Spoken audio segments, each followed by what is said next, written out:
mucho trabajo, que sacarle provecho a ese talento que Dios le ha dado. Amén. Así que vamos a orar por Verónica, porque usted está listo para recibir lo que Dios tenga para su vida a través de Verónica. Padre, en esta hora, en el nombre de Jesús, queremos darte gracias por la vida de Vicky, te queremos dar gracias por la vida de su familia, te queremos dar gracias por lo que tú has hecho hasta este momento en sus vidas, Señor, pero sabemos que tú tienes más para ellos y oramos, Espíritu Santo, para que tú vengas de una manera especial sobre sus vidas y sobre la vida de Verónica en este momento, Señor, y nos hables. Seas tú, Señor, transformando nuestras vidas, nuestros corazones. Te glorifique, Señor. Padre, gracias por su vida y la bendecimos en esta hora por su valentía y por el deseo que tiene, Señor, de hacer solamente tu voluntad. Padre, gracias. Te damos gracias por ella en el nombre de Jesús. Amén.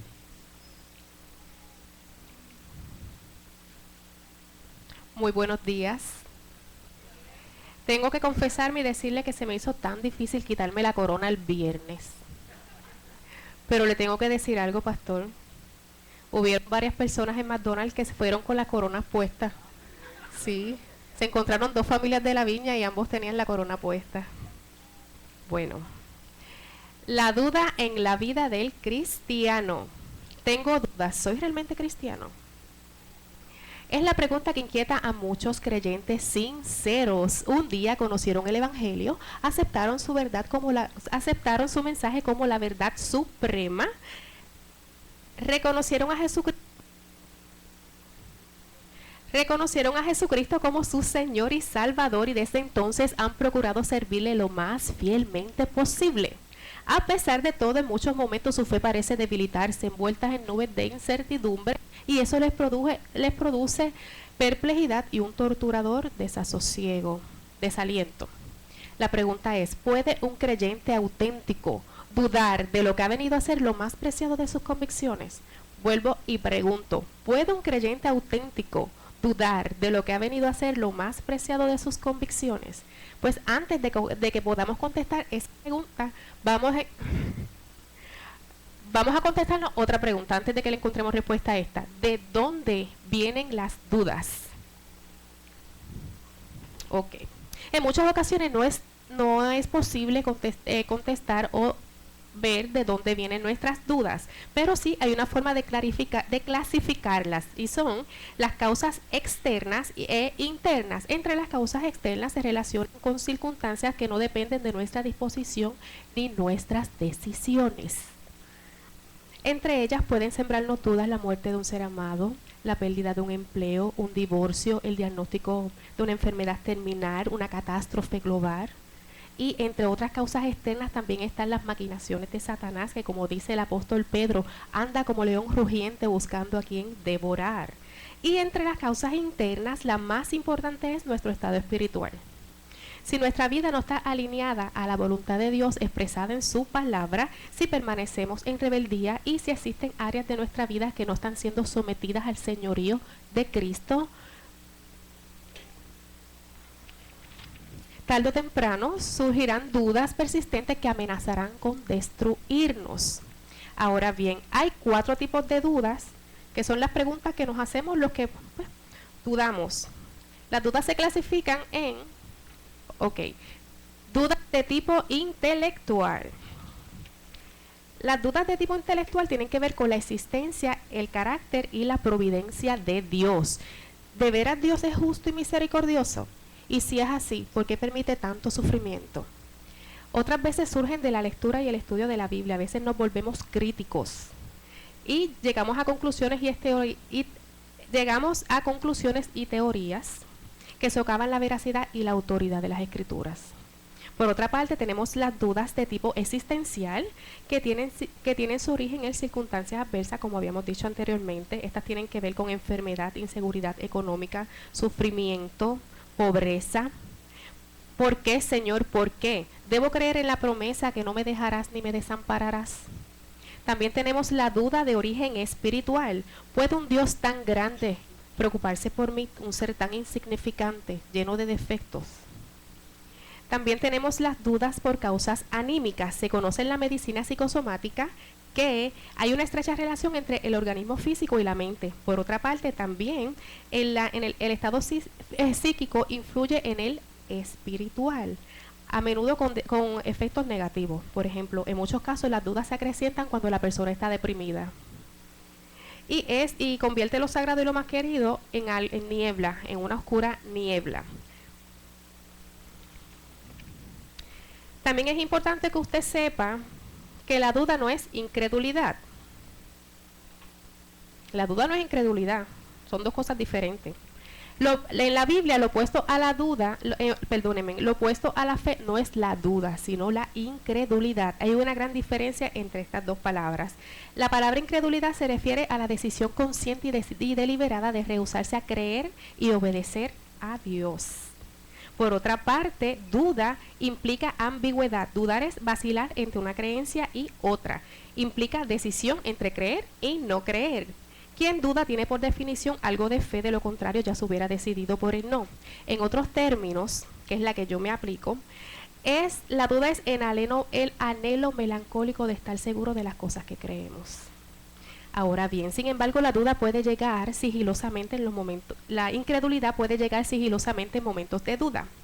¿De qué manera? Piensa en tu fe como una cuerda de salvamiento o socorro proveniente de Dios. Piensa en tu fe como un cordón umbilical a través del cual su gracia vivificadora te alcanza. Corta esa conexión y ¿qué pasa? Tal como la vid arrancada de la rama. Se seca y muere. En la Biblia encontramos varios ejemplos de prominentes hombres de fe que fueron acechados por la duda. Vamos a hablar primero de los del Viejo Testamento. Abraham, el padre de la fe. Su fe necesitaba pruebas o señales para sostenerse. Esto lo encontramos en Génesis 15:8. Sara, su mujer, fue más transparente ante el anuncio que concebiría y daría a luz un hijo. Se rió, pensando que el cumplimiento de tal promesa era del todo imposible. Eso lo vemos en Génesis 18:20. Jacob vacila entre su confianza en Dios y su venganza y el temor a la venganza de su hermano Esaú. Eso está en Génesis 32. Tenemos a Moisés frente a la zarza ardiente. Éxodo 3:4-17. El juez Gedeón y el vellón y el sereno. Le estoy dando dónde se encuentran para que después usted lo lea en Jueces 6:36-40. Tenemos también a Jeremías. A Jeremías le llaman, no sé si deba decirlo, el profeta llorón. Ha experimentado el poder de Dios y de su palabra y confía en él, pero la rebeldía de su pueblo le atormenta hasta el punto de prorrumpir en quejas y lamentos contra Dios. Jeremías 12:1-3. En la confusión de su mente emerge con fuerza la duda. Una experiencia semejante también tiene Habacuc. ¿Acaso no brotaban de sus dudas las preguntas que ponían en tela de juicio la actuación de Dios? Habacuc 1:12 en adelante. También tenemos a Elías, por último, dentro de los del Viejo Testamento, después de ser testigo de cómo Dios hizo llover fuego para consumir aquel gran holocausto. Tuvo temor, se escondió ante las amenazas de Jezabel. Eso lo encontramos en Primera de Reyes 19. En el Nuevo Testamento,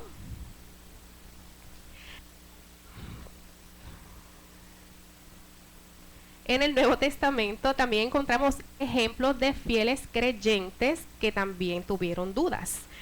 Empezamos por Pedro. Cuando quiso caminar sobre las aguas, al igual que Jesús, tuvo duda y se hundió. Eso lo encontramos en Mateo 14:31.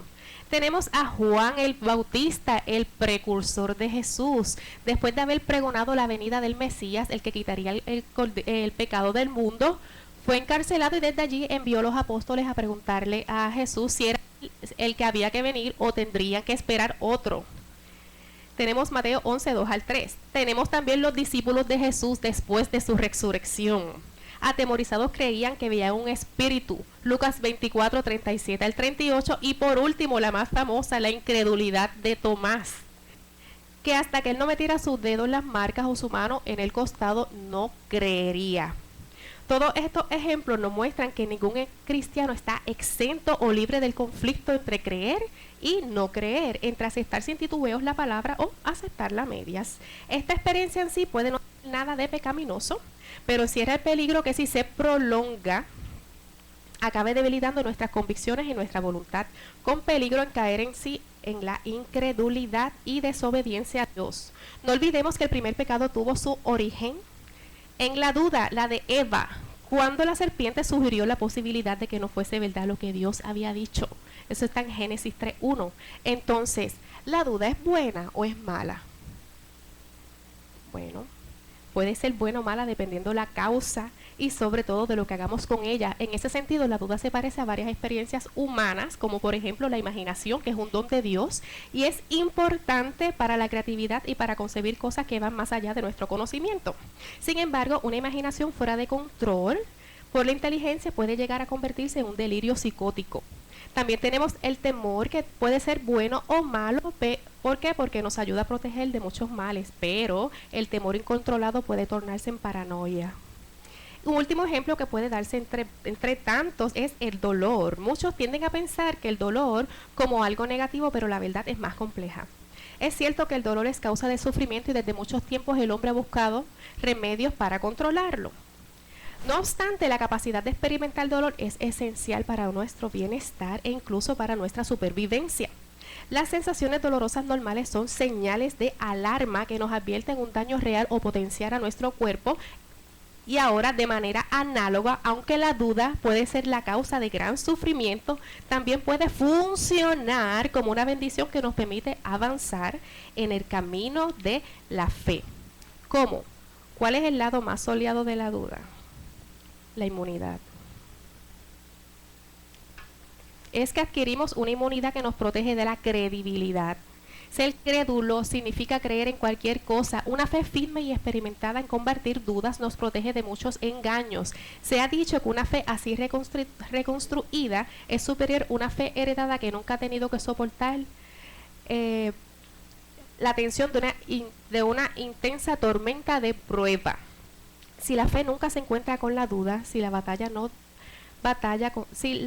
no batalla con el error, si nunca se combate contra el mal, ¿cómo puede la fe reconocer su propio poder? Ahora bien, siempre que nos aceche la duda, ¿qué tenemos que hacer?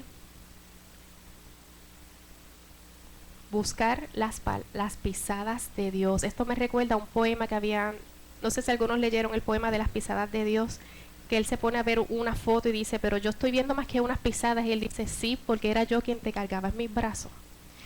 Pues cuando enfrentamos la duda debemos tratar de determinar su causa. Número 1. Esta etapa diagnóstica debe ser guiada por la búsqueda de auxilio, ante todo de Dios, a través de la oración y el estudio. Mientras que una duda que surge de nuestras emociones requiere la intervención de nuestra voluntad bien informada. Por otro lado, si lo que está fallando es precisamente nuestra voluntad, entonces la duda no podrá sanarse sin una decisión acertada de nuestra parte. También es cierto que muchas dudas que podrían surgir pueden prevenirse si nos ocupamos de nuestra salud espiritual con temor y temblor, como dice Filipenses 2:12, así como los buenos hábitos higiénicos y alimentarios contribuyen a mantener sano nuestro cuerpo físico. Nuestra salud espiritual es promovida y mantenida a través de la oración, la adoración, la comunión, el estudio y la acción de ser hacedores y no oidores de la palabra, como dice Santiago 1:22 al 23. Nuestra fe se fortalece en la obediencia. La experiencia de lo que Dios ha obrado en nuestras vidas en el pasado nos da la confianza creciente de lo que llegará a ser en el futuro, y eso evita que entremos en pánico frente a una crisis de duda. Casi todos los que hemos transitado en los caminos del Señor durante cierto tiempo, en alguna ocasión hemos experimentado la dolorosa realidad de que Dios está ausente. Si bien es cierto, la percibida ausencia de Dios nos puede causar un gran sufrimiento y de hecho un efecto paralizante. ¿Alguien notó que podemos vislumbrar el misterio de la presencia de Dios solamente cuando alguna vez hemos experimentado la intensa sensación de su ausencia? ¿Cómo usted sabe que Dios está ausente? Porque lo ha sentido. Ok. Diferentes personas pueden pasar por experiencias diversas a través de su conversión. Eso es desde que usted llega a la iglesia. Pasamos por la simplicidad, ese es el primer amor. El nuevo creyente tiene todo claro, las cosas son blancas o negras, buenas o malas, sin matices. Y las preguntas son pocas y todas tienen respuestas bien simples. Ahora bien, la segunda etapa es la complejidad. El creyente comienza a percibir en la vida real que en la vida real, tanto dentro y fuera de la iglesia, las cosas son más complejas de lo que creía.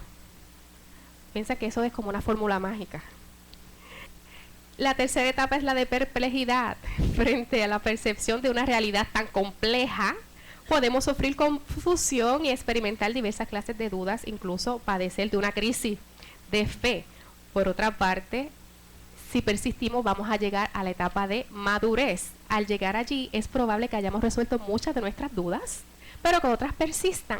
La madurez no consiste en haber resuelto todas las dudas, pero sí de estar capacitados para transitar nuestro camino a pesar de todas las dudas que nos puedan persistir.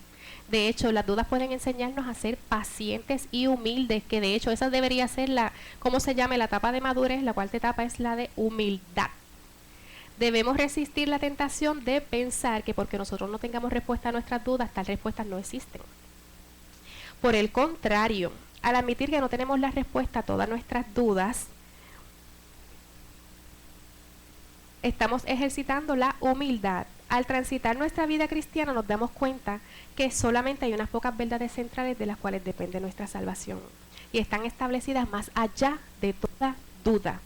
El resto de las cosas aceptamos que nuestra mente no puede abarcar jamás la mente de Dios. Isaías 55, 8 al 9 dice: porque mis pensamientos son los de ustedes, ni sus caminos son los míos, afirma el Señor.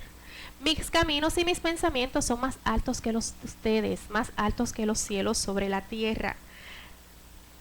Primera de Corintios 13, 12 dice: ahora vemos de manera indirecta y velada, como en un espejo, pero entonces veremos cara a cara. Ahora conozco de manera imperfecta, pero entonces conoceré tal y como soy conocido. Una actitud sensata, madura y humilde frente a esta realidad puede expresarse de esta manera: puedo no tener respuesta para cada una de mis preguntas, pero las que sí tengo me señalan de manera inconfundible la realidad de Dios, su confiabilidad y su paternidad. Por eso mi fe puede permanecer intacta mientras mantengo algunos asuntos en suspenso.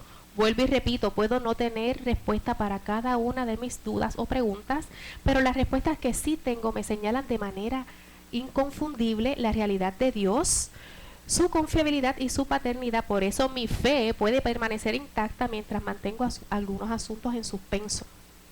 La superación de las dudas y la confirmación de la fe deben ser la aspiración de todo verdadero cristiano en un proceso de consolidación espiritual. En muchos casos, al principio se comienza con una fe escasa.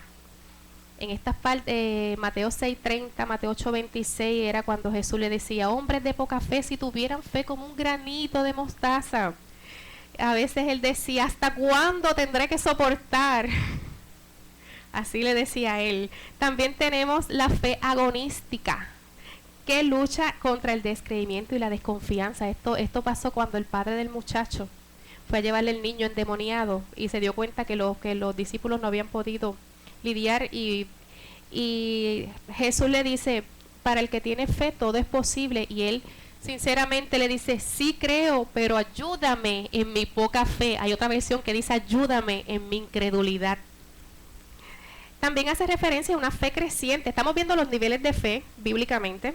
También hace referencia a una fe creciente. Esa la tenemos en 2 de Tesalonicenses 1:3, que puede conducir una fe fuerte, que es lo mismo la plena certidumbre de fe. Hebreos 10:22. Fue el caso de Abraham, quien finalmente creyó esperanza contra esperanza. Él se desarrolló en toda la fe hasta que por fin, y no se debilitó en la fe, tampoco dudó por incredulidad de la promesa de Dios, sino que se fortaleció dando gloria a Dios. Romanos 4:18 al 20. A esta sólida certidumbre es la que debemos aspirar todos los creyentes, y a ella puede llegar si sigue el camino indicado. Si aún después de alcanzada todavía revolotean dudas en su mente, voy a utilizar una expresión que dijo el pastor Malvin el domingo anterior, que dice: si las dudas revolotean en tu mente, no se puede evitar que revoloteen, pero sí tú puedes evitar que hagan nidos en tu cabeza. Eso fue lo que dijo el pastor. Ok, ahora bien, les voy a dar 2 consejos bien prácticos. Número 1, aprenda a vivir con el misterio. Aun cuando Dios nos ha revelado muchas cosas, hay muchos asuntos que solamente le pertenecen a Él, secretos. Deuteronomio 29:29 dice: lo secreto le pertenece al Señor nuestro Dios, pero lo revelado nos pertenece a nosotros y nuestros hijos para siempre, para que obedezcamos todas las palabras de esta ley. Nunca seremos capaces de comprender exhaustivamente la Trinidad ni cómo Dios creó todo de la nada. Pero lo que podemos comprender es suficiente para descansar cuando surgen los misterios. Segundo consejo: duda de tus dudas. ¿Por qué darle a la duda la cortesía que no le das a tu fe? ¿Es tu fe tan convincente que no puede ser cuestionada? Voy a repetirlo. ¿Por qué dar a la duda una cortesía que no le das a tu fe? ¿Es tu duda tan convincente que no puede ser cuestionada? Cuando pasamos por momentos de duda, necesitamos asegurarnos que somos críticos de nuestras dudas también. Los cristianos podemos estar seguros que las verdades centrales de nuestra fe nunca serán superadas por nuestra duda. Acosadas sí. Pero cuando aprendemos a dudar de nuestras dudas, nuestra fe nunca deberá ser derrocada. Ahora bien, ¿cuándo la duda se convierte en incredulidad? Cuando tú lo permites, cuando te aferras a ideas poco realistas, la fe, cuando te obsesionas desesperadamente con las dudas que son parte natural en la vida del cristiano, o cuando no permites que tu fe crezca. Estas son trampas que pueden evitarse. No te avergüences de tus dudas, hablar con ellas con personas mayores o más experimentadas. Puede ser una válvula de seguridad vital para detener la acumulación de esa energía que impulsa la duda, energía que finalmente podría convertirse en lo que sería una duda normal en una incredulidad desesperada. Ahora nos quedó una pregunta en remojo. La pregunta era: ¿puede un creyente auténtico dudar de lo que ha venido a ser lo más preciado de sus convicciones? Sí, pero aquí yo le tengo un plato fuerte. Alimenta tu fe y tus dudas morirán de hambre. Así que eso es lo que quería que yo le trajera para ustedes hoy. No se sienta mal si usted tiene duda. De hecho, nosotros somos seres pensantes y la mentalidad que nosotros tenemos es que todas las cosas necesitan explicación, tal cual un niño pequeño. Pues así también somos nosotros, y el Señor lo entiende de tal manera que en su libro habla de todo esto normal. Mira, Abraham empezó así y después se convirtió en el padre de la fe. Así que nosotros no estamos exentos tampoco a pasar por un proceso, que eso es consolidación espiritual, y eventualmente llegar a la fe creciente, que es la completa credibilidad de Dios. Dios lo bendiga. Vamos a estar de pie un momento mientras Paola pasa al frente y cantamos Dulce Refugio. Atiéndame bien. Déjeme mencionarle varias cosas. Primero, en el mundo tendríamos aflicción, pero confíen, porque yo, dijo Jesús, he vencido al mundo. La duda es parte de la vida, como muy bien ha expuesto Vicky en esta mañana. El problema es cuando permitimos que la duda haga nidos, se afianza en nuestra vida y desplaza la fe. Entonces, si la duda desplaza la fe, es probablemente porque estoy alimentando muy poco mi fe. Eso es lo primero que quiero mencionar. Lo segundo que quiero mencionar es que usted no se sienta culpable jamás por tener duda.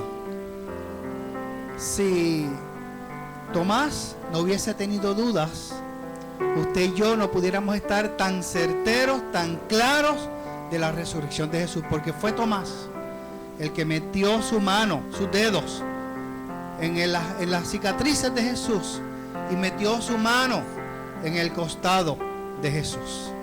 Sus dudas son necesarias para su vida. Sus dudas son parte de su vida de fe. No se sienta mal, no se sienta culpable, no se sienta que usted es menor, menos, porque usted en este momento está pasando por tiempos de dudas.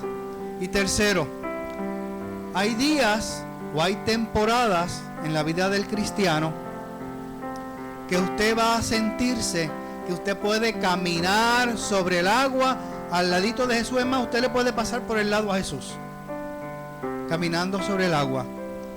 Y hay temporadas en su vida, porque las circunstancias dictan mucho de cómo nosotros nos sentimos, que usted no se atreve ni preguntarle a Jesús: Señor, si eres tú, que yo vaya a ti.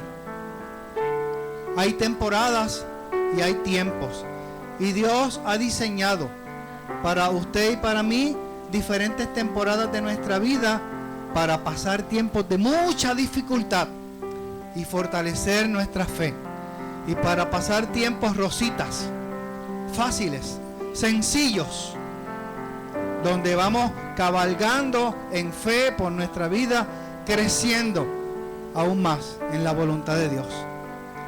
A lo mejor usted está pasando por alguna de esas etapas que yo acabo de mencionar, que se siente mal porque sus dudas están ahí, se siente culpable porque sus dudas están ahí, o ha permitido que sus dudas permeen su vida, o está pasando por un tiempo fuerte de prueba, un tiempo fuerte de dificultad. La promesa de Dios, ¿cuál es? Primero, que Él estaría con nosotros todos los días hasta el fin. Hasta el fin, hasta que usted muera, ahí va a estar Dios al lado suyo. Y aunque nosotros no percibamos la presencia de Dios, la promesa de Dios es que Él iba a estar ahí. Por lo tanto, Él sí está ahí. Lo que pasa es que las circunstancias hacen demasiado ruido alrededor de nosotros y no nos dejan escuchar su voz. Así que, Padre, en esta hora, en el nombre de Jesús, queremos, Señor, que tú sigas siendo nuestro refugio en el tiempo de la prueba, en el tiempo de la dificultad, en el tiempo de la duda. Señor, en el tiempo cuando llega esa enfermedad inesperada a nuestras vidas, cuando llega esa separación por muerte de alguien que amamos, cuando hemos orado por algún enfermo y en vez de sanarse se pone peor. Señor, cuando quisiéramos correr y la carga que sentimos en nuestro corazón no nos deja ni caminar.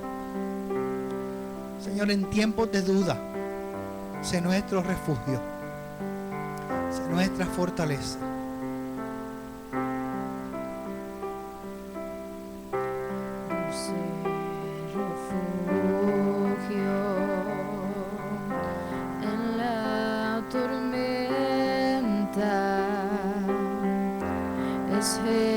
Jesucristo el Salvador.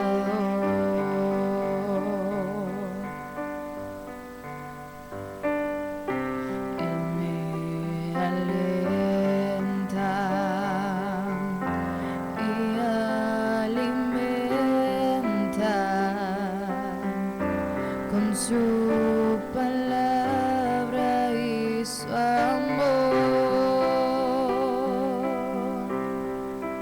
Vengo a reposar en Él. Él es mi amigo fiel, una poderosa y fresca unción llenará mi corazón. Vengo a reposar en Él.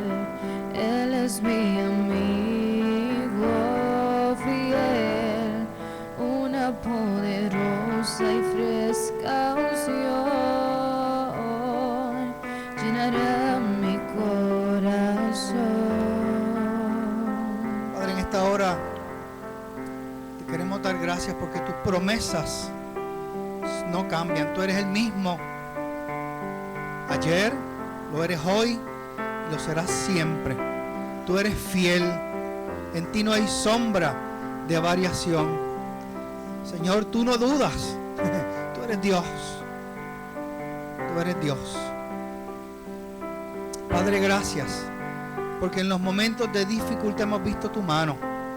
Señor, porque cuando hemos tenido que pasar por valle de sombra de muerte, allí tú has estado. Señor, no tememos a ningún mal, porque Señor, ahí tú estarás. Y Padre, te queremos bendecir, te queremos dar gracias, porque tu gracia nos ha sostenido.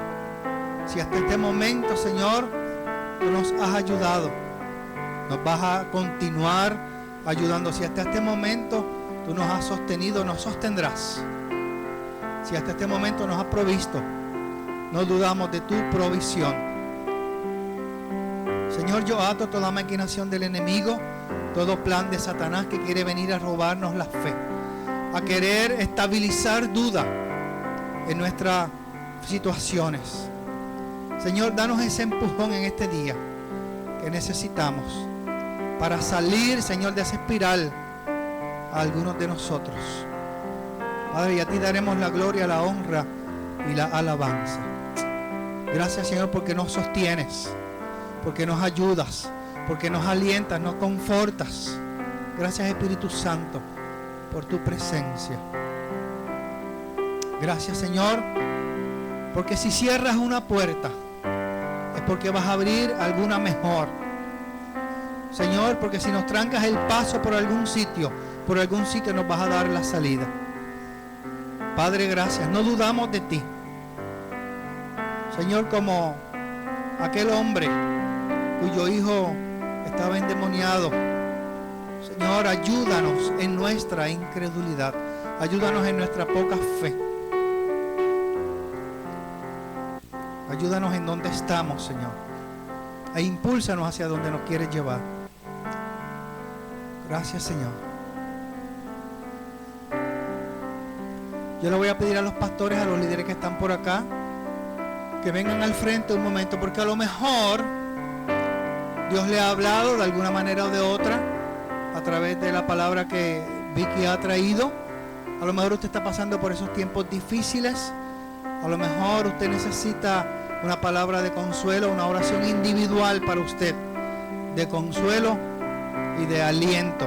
Así que nosotros vamos a estar un rato más por acá, o a lo mejor usted nunca le ha entregado su vida al Señor y lo quiere hacer hoy por primera vez. Pues con mucho gusto queremos orar por usted también, ¿ok? Así que si usted va a pasar, puede pasar y recibir oración en este momento. Dios me lo bendiga, Dios me lo guarde. Nos vemos, Dios mediante, en las células o en la semana que viene. Dios me lo bendiga, puede pasar a recibir oración.